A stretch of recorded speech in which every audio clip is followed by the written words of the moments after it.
नमस्कार दोस्तों, online pan card correction करने के 10 से 15 दिन में ही फिजिकली पैन कार्ड आपके घर के एड्रेस पर रिसीव हो जाता है, कुछ इस प्रकार से। लेकिन अगर आपका एड्रेस विलेज एरिया में है तो इसको रिसीव होने में 20 से 25 दिन का भी समय लग सकता है, तो आपको वेट कर लेना है और डेली ट्रैक करते रहना है। आज मैं आप लोगों को बताने वाला हूँ कि ऑनलाइन आप अपना पैन कार्ड किस प्रकार से करेक्शन कर सकते हो, वो भी स्टेप बाय स्टेप 107 रुपये में। और दूसरी बात कि पहले क्या होता था कि आप आइडेंटिटी प्रूफ, एड्रेस प्रूफ और डेट ऑफ बर्थ प्रूफ में आधार कार्ड लगा सकते थे, लेकिन अब आपको 2 डॉक्यूमेंट्स देना पड़ेगा।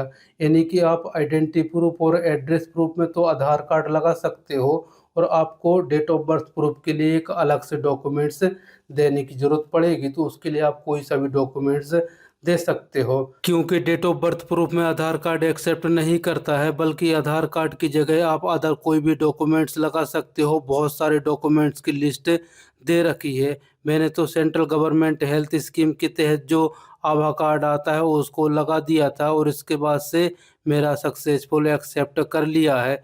तो अगर आपके पास अदर कोई भी डॉक्यूमेंट्स नहीं है, जैसे कि वोटर आईडी कार्ड या फिर ड्राइविंग लाइसेंस में फुल डेट ऑफ बर्थ नहीं है, तो आप भी इस प्रकार से आभा कार्ड लगा सकते हो। ओनली 2 मिनट में आधार कार्ड के थ्रू आभा कार्ड बन जाता है। तो दोस्तों, सबसे पहले इस साइड में आना है, एप्लीकेशन टाइप में चेंज आर करेक्शन वाला ऑप्शन चूज कर लेना है। इसके बाद से कैटेगरी में इंडिविजुअल सिलेक्ट कर लेना है। इसके बाद से यहाँ पर अपना फर्स्ट नेम डालेंगे, मिडिल नेम डालेंगे, लास्ट नेम डालेंगे, डेट ऑफ बर्थ डालेंगे। इसके बाद से ईमेल आईडी डालेंगे, मोबाइल नंबर डालेंगे। इसके बाद से सिटीजन ऑफ इंडिया यस पर टिक कर देना है। इसके बाद से यहाँ पर अपना पैन नंबर डालेंगे, यहाँ पर टिक करेंगे, और इसके बाद से I am not a robot पे क्लिक कर देना है, और इसके बाद से सबमिट पे क्लिक कर देना है, और अब आपका टोकन नंबर जनरेट हो जाएगा। इसके बाद से कंटिन्यू पे क्लिक कर देना है। अब आप यहाँ पर देख सकते हो पैन कार्ड करेक्शन के लिए 3 ऑप्शन दिखाई देंगे, तो आप लोगों को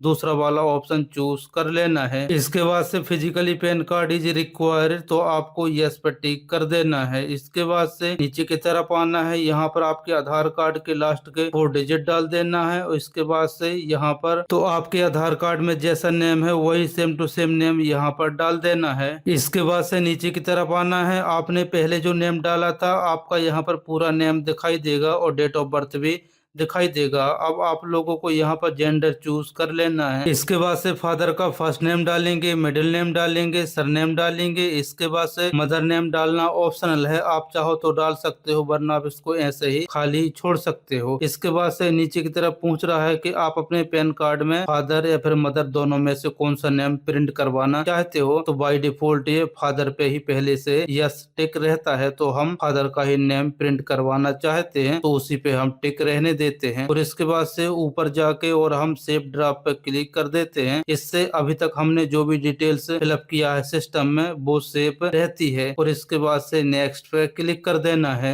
इसके बाद से एड्रेस फॉर कम्युनिकेशन, तो मैं यहाँ पर रेसिडेंट चूज कर लेता हूँ, और इसके बाद से नीचे आके मेरे आधार कार्ड में जैसा एड्रेस है वही सेम टू सेम एड्रेस मैं यहाँ पर कम्प्लीटली फिलअप कर देता हूँ। और एड्रेस फिलअप करने के बाद नीचे की तरफ आएंगे, यहाँ पर कंट्री कोड में इंडिया 91 सिलेक्ट कर लेना है। इसके बाद से नीचे की तरफ आना है, यहाँ पर टीन एंड पासवर्ड डिटेल्स मांग रहा है, तो आपको ये सब फिलअप करने की कोई भी जरूरत नहीं है। और इसके बाद से सेव ड्राफ्ट पर क्लिक करने के बाद नेक्स्ट पे क्लिक कर देना है। तो दोस्तों, अब आपको यहाँ पर डॉक्यूमेंट्स प्रूफ सिलेक्ट करना पड़ेगा। तो सबसे पहले प्रूफ ऑफ आइडेंटिटी में मैं यहाँ पर आधार कार्ड सिलेक्ट कर लेता हूँ। इसके बाद से आता है प्रूफ ऑफ एड्रेस, तो इसमें भी मैं आधार कार्ड सिलेक्ट कर लेता हूँ। इसके बाद से आता है proof of date of birth, तो यहाँ पर आधार कार्ड देखने को नहीं मिलेगा, बल्कि उसकी जगह अदर डॉक्यूमेंट्स देखने को मिलेगा। तो इनमें से जो भी डॉक्यूमेंट्स है तो आपको सिलेक्ट कर लेना है। तो मैं यहाँ पर आभा कार्ड सिलेक्ट कर लेता हूँ, और इसके बाद से प्रूफ ऑफ पैन में मैं नो डॉक्यूमेंट सिलेक्ट कर लेता हूँ, और इसके बाद से नीचे की तरफ आना है। इसके बाद से मैं यहाँ पर सेल्फ चूज कर लेता हूँ। इसके बाद से ऊपर ऑटोमेटिक से मेरा नाम आ जाएगा। अब आप लोगों को यहाँ पर आपने कितने डॉक्यूमेंट्स